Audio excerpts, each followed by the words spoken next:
तर आज आपल्याकडे भरपूर पाहुणे आलेले आहेत. आभास हा या मालिकेतला अर्जुन आपल्याकडे आलेला आहे. त्यालाच विचारूयात की त्याची व्यक्तिरेखा नक्की काय. दाढी वगैरे अशी वाढवून सगळ्यांना घाबरवतोय सध्या तो, पण नक्की व्यक्तिरेखा काय? दाढी वगैरे जरी वाढवलेली असली तरी व्यक्तिरेखा गंभीर आहे, पण खूप वेळ साथ देईल असं नाहीये. पाहत राहा. काहीच सांगत नाहीस तू आम्हाला? थोडं पण नाही? नाही. थोडंसं सरप्राईज त्याने आपल्याला सुद्धा ठेवलेलं आहे. आणि आता संकर्षण कराडे, मनीष, तुझ्या भूमिकेबद्दल सांग. निलेश, माझी भूमिका ह्याला शोधायची आहे. मी ह्याला शोधणार आहे. अर्जुन यांनी माझे विश्वमोहन सर जे आहेत त्यांच्या बहिणीला पळवलंय. आता ह्याला कसं शोधायची ती जबाबदारी माझ्यावर आहे. आणि इथे येऊन काही बोलायचं झालं तर मला असं घोड्याला जशी झापडं लावतात तशी बोलावं लागेल. या बाजूला प्रचंड अनुभव, दांडगा आणि म्हणजे प्रेमाचा नमस्कार तुम्हाला रेणुकाताई आणि निर्मितीताई. आणि अनुभवानी ज्ञानानी मोठे असलेले हे सगळे स्पर्धक, मी प्रेक्षक म्हणून सगळ्यांना सांगतो की खूप उत्तम हा कार्यक्रम आहे. दोघांनाही तुमच्या पुढच्या सगळ्या प्रवासासाठी सगळ्या टीम तर्फे खूप साऱ्या शुभेच्छा. जोरदार टाळ्या. तर आजच्या भागातली आपल्याला सिंहासनाधीश जोडी तर मिळालेली आहे, कारण त्यांना आज कोणीच चॅलेंज केलेलं नाहीये. त्यामुळे आता दोन जोड्या ज्या आहेत ज्यांना समान गुण आहेत त्यांना मी आता इकडे बोलवणार आहे बाकड्याच्या लढाईसाठी. मंगेश देसाई, भार्गवी चिरमुले आणि संतोष पवार, किशोरी आंबिये. जोरदार टाळ्या.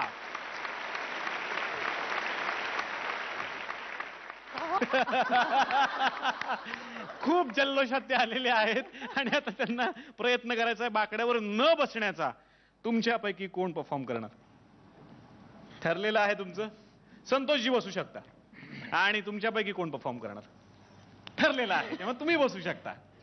आणि आता दोघींनाही विचार करण्यासाठी अर्थातच 1 मिनिटाची वेळ आहे. तुमची वेळ सुरू होते आत्ता. निलेश दादा, मी तुला आता ना एक विनोद सांगणार आहे मस्तपैकी असा छन छन छन छन छन छन छन असा वाला. बोला बोला. तर एकदा काय झालं माहितीये ना, म्हणजे वर्गामध्ये ना सगळे असे विद्यार्थी बसलेलो होतो आम्ही, आणि एक विद्यार्थी असा उशीर आला. तर शिक्षक म्हणाले की का रे तुला उशीर का झाला? तर तो म्हणाला, नाही सर, ते आपला चंदू आहे ना, तर चंदूचे 5 रुपयाचा असं कॉईन होता, तो हरवला होता. मग म्हटलं, तर शिक्षक म्हणाले की अरे त्याचा कॉईन हरवला होता ना, मग तू कशाला उशीर आलास? तर नाही, तो कॉईन शोधत होता ना. अरे तो कॉईन शोधत होता, तू का उशिरा आलास? नाही गुरुजी, मी त्या 5 रुपयाच्या कॉईनवर पाय देऊन उभा होतो. आणि एकदा काय झालं माहितीये का, मी बस स्टॉपवर असा उभा होतो ना, तर तिकडे ना एक मुलगा असा ना एका मुलीला बघून शिट्टी घालत होता.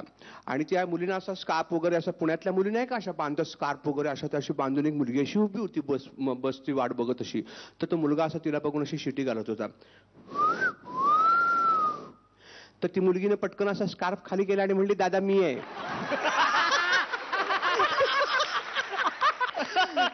तर माझे 2 विनोद सांगून संपलेले आहेत आणि मी आपली रजा घेतो. धन्यवाद. वा, जोरदार टाळ्या झाल्या पाहिजेत वैभव मागणेसाठी. आणि आता 1 मिनिट पण संपलेला आहे. दोघींना इकडे मी बोलवतोय. जोरदार टाळ्या.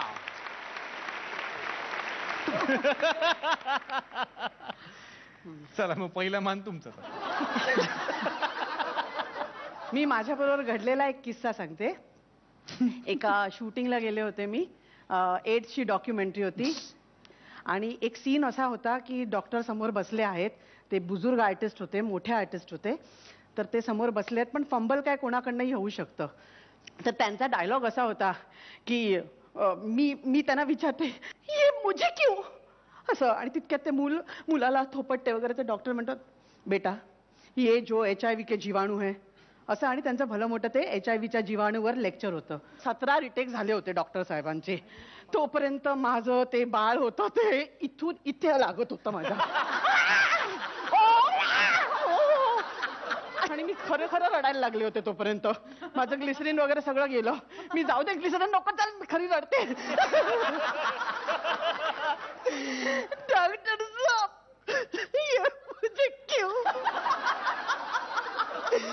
बेटा ये जो HIV के फोकाणू है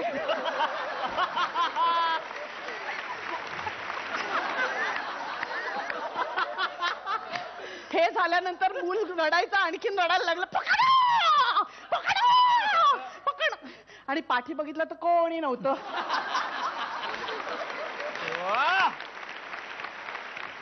तर यांनी तर त्यांच्या आयुष्यातला खरा खुरा किस्सा सांगितलाय. भार्गवी, याचं उत्तर आता तुम्हाला द्यायचं. प्रेमाच्या वेगवेगळ्या भाषा हिंदी गाण्यांमधनं आणि काळाप्रमाणे कशा बदलत गेल्या हेच मला दाखवायचं आहे. अगदी सुरुवातीला म्हणजे जेव्हा बोलपट सुरू झाले आणि गाणी सिनेमांमध्ये यायला लागली तेव्हा गाणी कशी होती?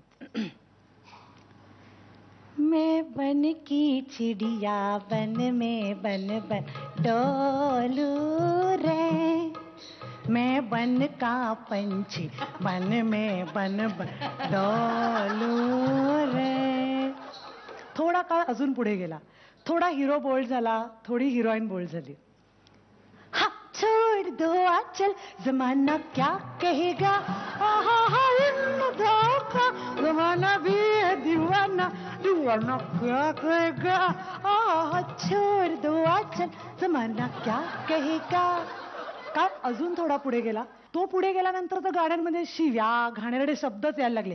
कमबख्त इश्क है जो सारा जहां है वो, किंवा आपण बोला तू मेरी लैला वो बोली फेकताय साला क्या आतिक्य खंडाला.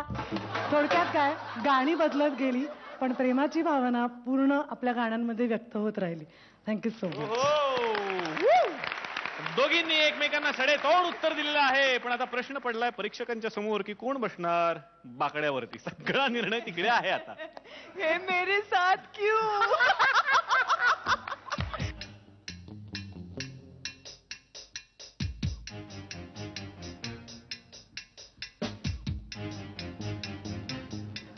निर्णय तयार आहे. कोण बसणार बाकड्यावरती? रेणुकाताई. परिपक्व ससा हवा का टेडी हवा? हा आणते हा ससा.